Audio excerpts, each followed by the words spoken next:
Well, good morning, NeoMed community. It's my honor to be able to have the opportunity to speak to you again this week to provide updates regarding our campus activities, to include our faculty, our staff, and our student services. As always, I'd like to start by first recognizing the incredible team of individuals that we have at Northeast Ohio Medical University. We are continuing to provide high quality education, conduct critical research, and provide operational maintenance to our campus and work in hand in partnership with both our clinical partners and our academic partners in the region. It's really important to recognize some of the leaders from our community. We've highlighted before just the incredible role that Dr. Amy Acton is playing as the director of our Department of Health. She's one of our graduates, and she has just done a phenomenal job allowing this state to be at the forefront of how to best respond to a pandemic. In fact, for those of you who are unaware, she's even received such renown that she now has her own Facebook fan page with over 120,000 people participating in that. So just incredible and really exciting to see that. We also have people like our Department of Surgery Chair, Dr. John Crow, who is currently serving as the Northeast Corridor Operations lead for the surge response for COVID-19, which really puts him in charge of ensuring that we have appropriate policies and processes in place for a surge response should we get there. We're not there yet. We hope that we do not get there, and many of the models show that Ohio will be in good shape because of the measures that have been put in place, but we have to be prepared. And with that, we've also got our own Dr. Joe Zarconi, who is serving on the committees to ensure that this takes place. He's both dual-hatted now as our medical director during the COVID-19 crisis, and he has been invited to participate in the Northeast Ohio Health Systems CEO meeting so that we can coordinate what we are doing here at NeoMed with the rest of our healthcare community. So some truly great things are taking place in light of this crisis, and those of us at NeoMed who've been asked to do so are stepping up to be leaders for setting the way forward for the protection of our community during this terrible virus crisis that we're dealing with.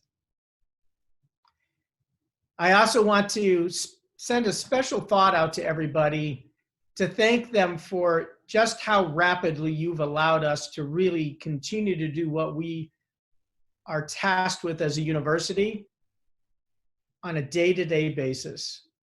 It's been absolutely incredible the way we've flipped the switch, and in a matter of one day, approximately 3+ weeks ago, we went overnight to being a virtual education program, continuing to work virtually with meetings, continuing to conduct research both virtually as well as a few in place on our campus, using protective safety measures, and we have achieved incredible things. We've now been asked to step up the potential ability to provide healthcare if the surge requires us to be able to deliver care to patients outside a normal hospital setting. And in partnership with Dr. Crow and the NECO surge team, and with our partners at Kent State University, we have a plan of action that's been drafted and may be implemented. And if it is, will involve many of us getting together to take care of patients, to offload our local hospital systems. Doing this is really a community necessity and something that NeoMed has decided it would step up and do in partnership with Kent State University. So thank you to all of you. It's amazing what we've been able to achieve. It's also really easy to get caught up in looking at this virtual way of interacting as our new normal. So please be very careful not to do that. This will all come to an end. And this virtual process, isolating ourselves in our homes, can lead to distress. It can lead to anxiety. It can lead to depression. We know being locked up in your home without physical interactions with other people can definitely lead to depression. And this is at a time where seasonal depression is just starting to come down as the weather improves. But this really complicates the processes that we've had to implement. So look out for your own mental health. Interact as much as you can by phone, by text, by Zoom and other virtual features with your family members and your friends. Share videos, share pictures, and use time to safely get outside. Currently, we have beautiful sunshine in Northeast Ohio. More rain to come, but the days are improving. The flowers are coming out. The grass is greening up. So we have a lot that we can do to work on our own mental fitness, and then use this time to exercise. As Americans have sequestered themselves at home and we have access to more food, it's very easy to lose those health benefits we've been pushing so hard to gain. And at the same time, we have the ability to snack a little bit more than we should. So look out for your own health and that of your family members also. I'm going to just quickly address some of the areas that we're making progress in. For our faculty members, again, thank you for the incredible teaching that you're doing. We know that this is a difficult time when research that you would like to be able to conduct on the campus in order to prepare yourself for future grants to allow you to perform high-level research that will impact your fields and impact the community are a little bit challenging right now. Trying to get that work done when the labs have been emptied out, especially given the fact that we had our only on-campus positive and potential positives through contact take place in our research building. We are continuing to assess this situation and trying to find times that will be safe for you to come back. We know that this is a burden on being able to collect the data that you need for federal grants. The only silver lining is this is something that's affecting the rest of the country too, for those other individuals you would be competing so well against. We are certainly looking at the best ways to get you back and get you back safely, waiting on information from the governor's office as to when we can do that. We're also continuing to move forward with initiatives that were put in place before COVID became such a critical issue for us to deal with on a day-to-day basis. We've been looking at the requirements to lighten the faculty teaching workloads, to help understand and standardize those workloads so that the onus was not on too little faculty or specific faculty, so that they were not able to have a balanced professional career with their research and their administrative efforts. It's all being done to support your success. So we have a team working with your chairman and with your deans to figure out best solutions and be able to set a standard that ensures that our faculty are not taking on too much of a workload burden that will inhibit their ability to be successful in the other aspects of their careers. We are continuing to take a look at compensation models to keep us in line and competitive with other universities that are our benchmarks. And these programs started months ago and are continuing to be underway. There's been a little bit of slowing taking place as we get drawn into some of the urgent areas around management of COVID-19, but we have continued to move forward.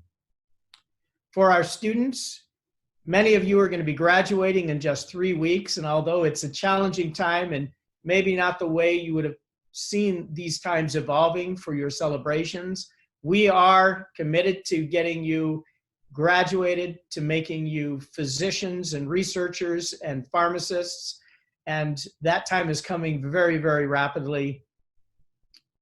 The commencement ceremony will be different for this year. We know that has to happen. We've been working with our students diligently. We sent out a survey. We're responding to emails. And I just received a final version for review that we will get out to the community. I think it's going to address the majority of the concerns that we had.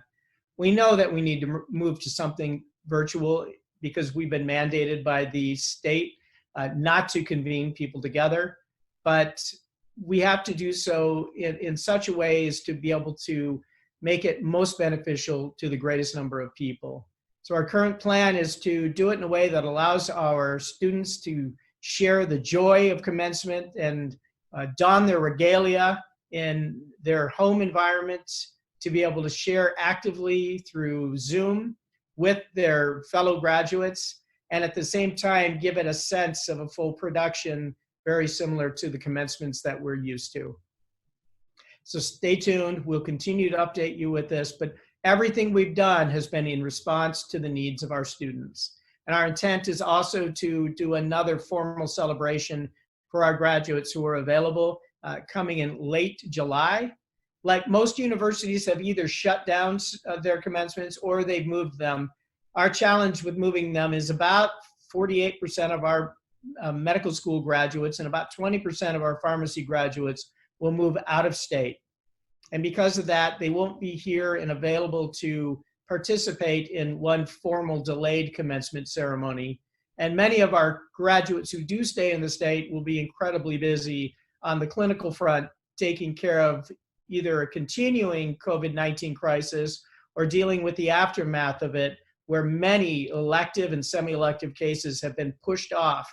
And we expect that there will be a huge workload clinically in the first 3 to 6 months once this crisis has abated for us. So we will make it available. We do want to celebrate all the incredible achievements of the class of 2020, and we're doing everything we can to make that meaningful for you and responsive to your needs.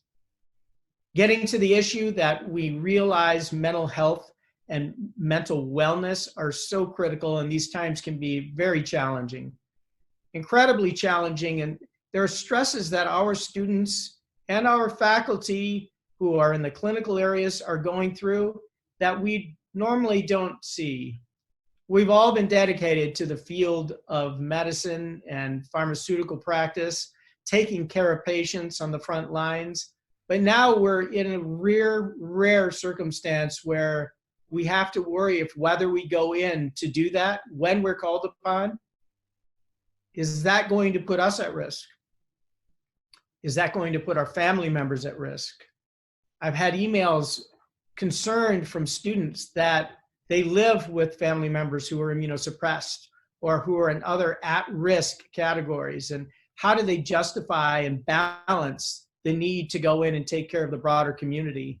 So these are things that we need to work through, work with our students, work with our faculty, set guiding principles, be able to provide opportunities for those who can't and choose not to feel comfortable with that decision, and to be able to be effective and contribute to our profession. This increases anxiety, this increases depression. And so at this time where we've been eliminating face-to-face capabilities, especially that with our counseling and wellness center that's here on campus for our students, we've just made changes back to having it staffed on site in our buildings where we can access your records. And there have been government changes on how we're allowed to initiate new care around telebehavioral health. Although we won't have you come in directly and put you at risk, our counselors will be staffing the normal counseling center to be able to provide improved levels of mental health counseling and referrals to those who need to go to face-to-face or a higher level of care. We are ensuring that this is taking place. Dr. Joe Zarconi, our medical director, has been taking lead on this and working with the deans of the colleges to ensure that something strong and viable is in place for our students. So please, please bear with us. That should be up and running today. Go to the counseling information website and you'll get more information on how we're making changes to the way we're doing business, and hopefully being able to get back to business as usual in the very near future as we hope this COVID-19 crisis continues to wane down. To our staff, thank you for everything that you're doing for us. I know these are difficult times, and there are a lot of rumors that are circulating out on the internet between friends about the really difficult times that Ohio and the rest of the country is in relative to the economic downturn. There have been a large number of people filing for unemployment. The rate has skyrocketed, leaving the state to figure out how to fund increased unemployment rates, and with that transfer more patients who qualify for Medicaid, and having to shift dollars into those areas, while at the same time, a reduced tax base due to the shutdown of businesses, including restaurants, sit-in restaurants, where a large number of tax dollars were coming in to our government to help support our state in our community. We're doing everything we can to ensure that this is a limited impact to us at Neomed. We are meeting as a group of public university presidents to have these discussions and learn from each other. And for now, we're committed to keeping our employees employed and paid and receiving the benefits that you need to be successful and keeping you busy with work for this university. My hope is that we just have to be ready, but not have to institute more operationally efficient measures in the face of potential state cuts. But I don't want the general common worker for the university to feel that this is something onerous that they need to think about right now. The leadership team, your chairs, your deans, your vice presidents, we're taking on this burden and this task. We're doing everything we can to protect our staff and our faculty and our community, and I'm confident we'll come up with a good solution. And I'm hopeful we won't have to do anything that results from state cuts. However, we are continuing to move forward as we had planned before even dealing with the COVID-19 issue of making us a more operationally effective and efficient university, cutting out unnecessary waste, reducing spending money on things that just didn't make sense for us to be doing, things that are not related to our core function: education, high quality research, service to the community, and then with that also standing up Neomed's capabilities in delivering care to patients and working with our clinical partners. Our partners have been absolutely incredibly supportive, to include Summa Healthcare, Mercy, Akron Children's Hospital, Akron General Hospital. We're working with UH, with Cleveland Clinic, with the private smaller facilities in our region. It has been absolutely incredible the way they have stepped up, the way they have offered assistance, and we have done the same. And I know I'm missing some of those. For instance, Altman, such an incredible clinical partner of ours. We are completely dedicated to working with all of them. Their faculty are our faculty in many cases, and their leadership and our leadership work hand in hand. So we are very fortunate, and we have incredible academic partners with University of Akron, Kent State, Youngstown State, Cleveland State, and of course, our community colleges, especially Stark State, and now more and more working with Tri-C. And there are so many others. So thank you to our partners, and thank you to our faculty and staff. We are going to weather this storm. I promise you things are going to return to normal. Stay focused on your health, stay focused on your wellness and that of your loved ones. As a brief update, we've had no additional COVID-19 positives since the last time I've talked to you. And I feel comfortable that the state of Ohio is doing everything we can to minimize the impact on us and our community. So with that, I'd like to stop and do what's more important, and that is open it up to your questions, and I answer them in any way I can and as transparently as possible. Will Neomed students have the opportunity to help with the effort with Kent State with the surge proposal? Thank you. So that's an important question. I've been given the honor of actually teaching a medical school class that started a week ago. It's for our fourth-year students, and it's entitled Pandemics and ICU Management. And as part of that class, my 20 colleagues, my students, the doctors who are graduating in 3 weeks, are putting together this plan with me and with our leadership team at Neomed and Kent State and the local NECO authority. And the plan for that is it will be staffed up with medical students, physicians from the university, Northeast Ohio Medical University, and our third and fourth years, our pharmacy students, and it'll include the nursing faculty at Kent State, the nursing students at Kent State, and the allied health professionals, as well as Neomed's food services team, Kent State's police force, along with our police force. This is a joint effort, but I want to make it clear those opportunities for our students are critical for implementing this surge plan if we're required to get it into place. So remember, this is a contingency plan. We hope never to have to do it, but we need to be prepared to do it. The current plan involves heavy use of our students, seeing patients, guided by our physicians who will be there with you side by side, hand in hand, along with our pharmacists. But this will not be mandatory. We understand that this creates a substantial increase in your risk of contraction of COVID-19 relative to staying at home. And many of you may live with at-risk individuals or people you don't want to put into jeopardy.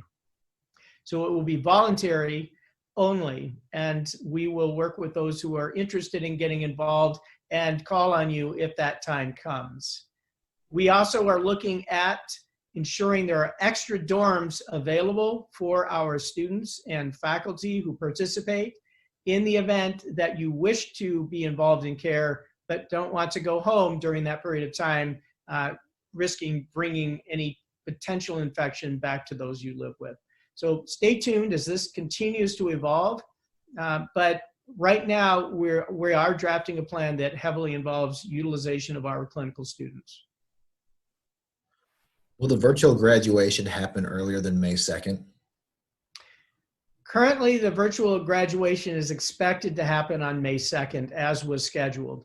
All of the pieces necessary for that to come together are actually underway now. So the only work necessary for our students on May 2nd is if you choose to logging into the live component, putting on your regalia, being with your family and friends safely, following our isolation rules in the state, and cheering and having an opportunity for an individual call out that you can participate in. That's the way it's being established now. We hope to release something to the community with more details either later today or tomorrow. For the rest of us who need to do some pre-recording, we will be doing work before then. So that means if you've already left the state after you've completed your curriculum and you've taken care of all your requirements for graduation, that you can do this from your home, you can do this from the location of your new residency. It is not a requirement that you have to physically be on the campus. Are there any updates about the plan for M3 students returning to the clinical setting? So at this time, Dr. Young is working with her team and getting advice from the other state medical deans, as well as the Association of American Medical Colleges, convening their deans from across the country. And the decision right now, as I understand it, and Dr. Young has put out communication separately to her group, that clinical rotations would be put off until at least June 1st. That said, that could change, and that could change overnight. Dr. Acton firmly believes that our medical students may need to step up at the front lines and help if we become overwhelmed. We would never task you to do that unless we had appropriate PPE for you to mitigate any risks. However, that is something that could change for us. We're really working hard, both nationally as well as with our local healthcare facilities, to figure out how do we best engage our students back into clinical facilities, and when is the best time to do that. And we just don't have an answer for you yet. We're working on this daily. And when we do, we will update you. I know that this is difficult because your third years are a time where you have to get into the clinics. It's where you really learn to become a doctor, where you really learn to become a pharmacist by actually being involved in the application of care to patients. So it's first and foremost on my mind. We are working diligently on this and will communicate it, but at this time I just don't have a solid answer to give you as to when. Are there any other student volunteer opportunities to help within this crisis? Currently, the deans have taken the stance that I agree with, that our students are all actively engaged in their education right now. And as long as they are, we do not want to do anything to detract from that education. So we have not stood up university sanctioned or organized volunteer opportunities. However, the semester is going to be coming to an end very shortly, at which time we may start to do that. Right now, students are independently taking hold of opportunities, and that's something they're welcome to do. We ask you to be judicious about how you do that. Try not to overwhelm yourself at a time where you do need to make sure your academic performance is going to hit the mark for you to successfully continue on. That should be your number one priority. But I can tell you that I had an email from a student who's in the first year class who's spearheading an effort to help collect PPE to get out to our local health systems.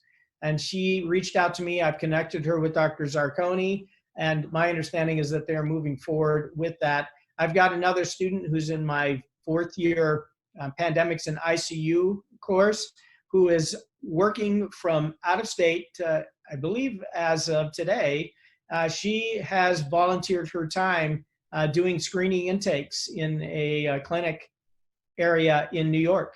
She is maintaining her academics, she is doing the work, but she has made that decision that she had an obligation to get on the ground in a place where the pandemic has really become out of control with our ability to meet the clinical needs with the resources we have. So students are doing independent volunteer work, but nothing that has been organized by the university, and that was done with intent. In regards to Sequoia memberships, will students or staff get refunded this semester or a discounted fee next semester? Sequoia memberships are something we spent a great deal of time with over the last week. So Sequoia is actually run by another organization that's outside the university, and our students don't actually pay a fee to Sequoia. Students pay a fee for general health and wellness, and that includes our ability to provide counseling and telebehavioral health services. In addition, Sequoia is a component that we make available to our students. So they're not paying monthly dues. I know that Dr. Casimir sent an email out to students specifically saying that we are evaluating the way the fees have been utilized, and at the end of the semester we'll have a better understanding of where the increased expenses due to COVID have been. For instance, stepping up new ways of testing online with new software programs, offering new and unique telebehavioral health counseling. Sequoia is trying to step up and offer online and virtual services. And at the end of the semester, we'll go through, we'll figure out what the net impact was, increases for being able to deliver these products to you versus decreases because Sequoia itself was closed down for being able to use in person. And once we've had an accounting of that, then we can make a thoughtful approach to refunding any fees that were left over from operations. If, on the other hand, there was just an increase in cost because of what we had to do, then obviously Neomed will take the burden of those increases.